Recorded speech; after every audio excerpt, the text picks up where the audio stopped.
ज़ीरोधा में हम निफ्टी 50 को कैसे बाय कर सकते हैं ये हम आज के वीडियो में देखेंगे।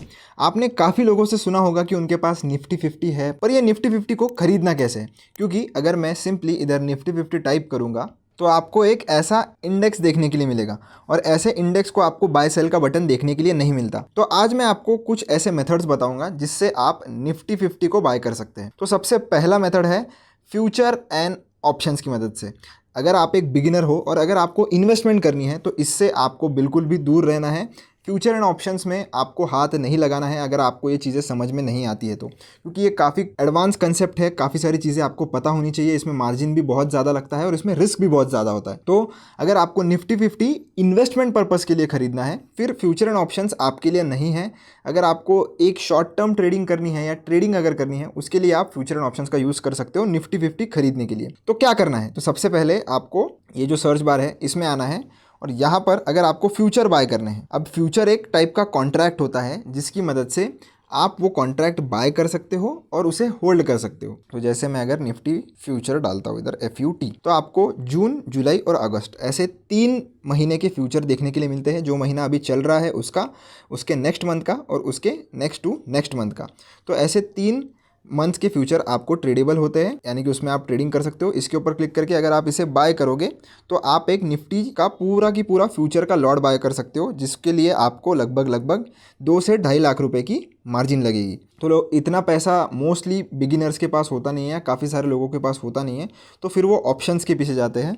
तो इसी में अगर मैं एक स्ट्राइक प्राइस डालूं, अब अगर आपको ये नहीं पता कि स्ट्राइक प्राइस क्या होता है तो आपको मेरे चैनल पर वीडियो मिल जाएगा जहां पर मैंने ऑप्शंस के बारे में प्लेलिस्ट बनाकर रखी है। तो आप तो आप ज़रूर उसको जाकर चेकआउट कर सकते हो। तो कॉल और पुट आप खरीद सकते हो, इसमें भी बाय का बटन आपको मिल जाता है। इस पर अगर आप क्लिक करके ये खरीदोगे तो कंपैरेटिवली आपको बहुत कम इधर मार्जिन लगती है फ्यूचर्स के कंपैरिजन में। तो लगभग 40-50 हज़ार में आप एक लॉट खरीद सकते हो। अगर प्रीमियम कम रहा तो उससे भी कम में आपका काम हो जाएगा। पर अगर हमें इन्वेस्ट करना है लॉन्ग टर्म के लिए तो उसमें हम क्या करेंगे, तो उसके लिए सबसे बेस्ट ऑप्शन आपके लिए पास होता है। एक तो ETF है और दूसरा है इंडेक्स फंड, यानी कि इंडेक्स म्यूचुअल फंड। तो ये 2 ऑप्शन आपके पास होते हैं। अब अगर आपको म्यूचुअल फंड नहीं खरीदना है तो उस केस में आप ETF के साथ जा सकते हो। ETF खरीदने के लिए आपको कुछ भी नहीं करना। ETF खरीदने के लिए आपको सर्च बार में आना है। सर्च बार में आकर सबसे पहले इधर जो ETF वाला जो बटन है उसको सेलेक्ट कर लेना है। इसको आपने सेलेक्ट कर लिया। अब सेलेक्ट करने के बाद हम सर्च करेंगे निफ्टी 50। तो निफ्टी 50 हमने सर्च कर लिया तो उसके सामने आपको एक जो ETF है वो मिल जाता है। अब इसके अलावा अगर आप सिर्फ निफ्टी टाइप करोगे तो अगर निफ्टी 20 के बारे में आपने ज़रूर सुना होगा कि निफ्टी 20 एक ऐसा ETF है जिसकी मदद से अगर आप इसको बाय करते हो तो आप इनडायरेक्टली निफ्टी 50 के 50 कंपनीज़ में इन्वेस्ट करते हो। तो ये ETF आपका पैसा लेकर एक ऐसी बास्केट में इन्वेस्ट करता है जिस बास्केट में निफ्टी 50 के 50 कंपनीज़ हैं और उसी तरीके से एलोकेट किया जाता है जिस तरीके से उनका निफ्टी 50 इंडेक्स में वेटेज है। तो इसका अल्टीमेटली मतलब यही हो जाता है कि अगर आप ये ETF खरीदते हो तो आप डायरेक्टली निफ्टी 50 में इन्वेस्ट कर रहे हो। तो डायरेक्टली इसके ऊपर आप क्लिक कर सकते हो। बाय का बटन आपको मिल जाता है जैसे आप स्टॉक बाय करते हो। क्वांटिटी आपको लगानी है, रेगुलर वाले सेक्शन में आपको रहना है। मार्केट प्राइस, लिमिट प्राइस आप लगा सकते हो। मार्केट के लिए आप इधर क्लिक कर सकते हो। लॉन्ग टर्म आपको सेलेक्ट करना है और नीचे आप देख सकते हो इसकी प्राइस लगभग 285 के आसपास चल रही है। और जैसे ही आप राइट स्वाइप करोगे आपका ये जो ETF है वो बाय हो जाएगा। तो इस तरीके से आप ये ETF जो है वो बाय कर सकते हो। अब ETF जिनको बाय नहीं करना, जिनको म्यूचुअल फंड बाय करना है, तो उसके लिए और एक एप्लीकेशन की आपको ज़रूरत पड़ती है जिसका नाम है कॉइन, जो कि ज़ीरोधा का ही है। पर म्यूचुअल फंड्स अगर आपको बाय करने हैं तो आपको वो एप्लीकेशन की ज़रूरत पड़ती है। तो उसका लोगो कुछ आपको इस तरीके से दिखता है। अगर आपके पास नहीं है तो प्ले स्टोर पर से आप डाउनलोड कर सकते हो। इसके अंदर आपको आना है। जैसे ही आप इस एप्लीकेशन को ओपन करोगे आपको नीचे की तरफ एक डिस्कवर वाला जो सेक्शन है वो देखने के लिए मिलेगा। उसके ऊपर आपको आना है। उसके ऊपर आने के बाद आपको इधर ये जो सर्च बार है इसके ऊपर क्लिक करना है और एंटर करना है निफ्टी 50। तो जैसे ही आप निफ्टी 50 एंटर करोगे आपके सामने निफ्टी 50 में इन्वेस्ट करने वाले बहुत सारे इंडेक्स फंड मिल जाएंगे। पर ध्यान रखना सिर्फ और सिर्फ निफ्टी 50 होना चाहिए, निफ्टी नेक्स्ट 50 नहीं होना चाहिए, Nifty large cap, mid cap, तो ये अलग अलग इंडाइसेस हो जाते हैं। अगर आपको निफ्टी 50 में स्पेशली इन्वेस्ट करना है तो आप निफ्टी 50 ही स्पेसिफिकली ढूंढिए कि कौन सा इंडेक्स फंड आपको निफ्टी 50 में एक्सपोजर दे रहा है। जैसे एग्जाम्पल ले लेते हैं हम इस पर्टिकुलर निफ्टी 50 के इंडेक्स फंड की। तो इसके ऊपर क्लिक करिए। क्लिक करने के बाद आपको इधर NAV की प्राइस मिल जाती है, मतलब अब अगर आपको इस पर्टिकुलर स्कीम में इन्वेस्ट करना है तो इसके 1 यूनिट का प्राइस है वो NAV का प्राइस होता है। आपको एक्सपेंस रेशो, एग्जिट लोड, ये सारी चीज़ें, मिनिमम इन्वेस्टमेंट कितनी करनी है, ये सब देखने के लिए मिल जाएगा।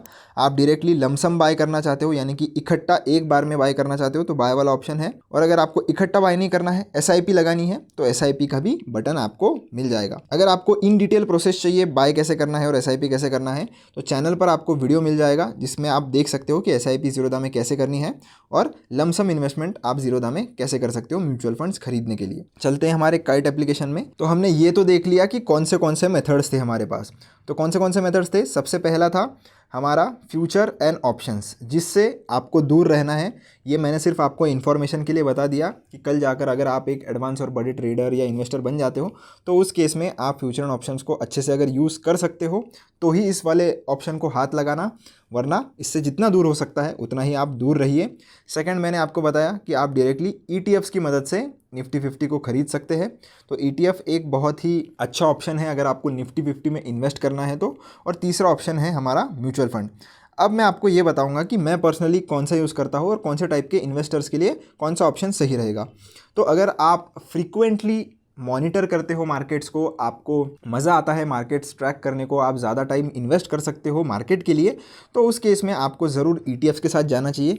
क्योंकि ETFs में थोड़ा कम एक्सपेंस रेशो यानी कि थोड़ी कम फीस देनी पड़ती है आपको कंपेयर टू म्यूचुअल फंड्स। क्योंकि म्यूचुअल फंड्स भी निफ्टी 50 के वही करते हैं जो ETF कर रहा है, पर आपको थोड़ा हल्का उधर एक्सपेंस रेशो ज़्यादा देना पड़ता है। क्यों? क्योंकि इसमें फंड मैनेजर इन्वॉल्व होता है और ये डायरेक्टली एक एल्गोरिदम या एक मशीन के थ्रू सेट किया हुआ होता है। तो जैसे ही आप पैसा डालते हो वो ऑटोमेटिकली एल्गोरिदम के थ्रू वो कंपनीज बाय कर लेता है। और इन केस अगर आपको ज़्यादा तामझाम पसंद नहीं है, आपको सिर्फ ऐसा चाहिए कि मैं बस किसी एक म्यूचुअल फंड को पकड़ूँ निफ्टी 50 के, उसमें SIP कर दूं, तो उस केस में आप म्यूचुअल फंड्स के साथ जा सकते हो। वैसे SIP आप ETF में भी कर सकते हो, पर अब ये टोटली आपकी चॉइस है कि आपको ETF चूज़ करना है या म्यूचुअल फंड चूज़ करना है। मैं पर्सनली ETF चूज़ करता हूँ क्योंकि मैं बहुत ही ज़्यादा एक्टिव हूँ मार्केट्स में और मार्केट साइकिल्स मुझे प्ले करना अच्छा भी लगता है। तो मुझे पर्सनली मेरे हिसाब से ETFs मेरे लिए ज़्यादा अच्छे हैं। पर अगर आपको ज़्यादा इतना टाइम इन्वेस्ट नहीं करना है तो आप ज़रूर म्यूचुअल फंड्स के साथ जा सकते हो। तो कैसा लगा वीडियो दोस्तों, मुझे कमेंट सेक्शन में ज़रूर बताना। वीडियो पसंद आया हो तो चैनल को लाइक शेयर सब्सक्राइब जरूर करना। मिलता हूँ नेक्स्ट वीडियो में, धन्यवाद।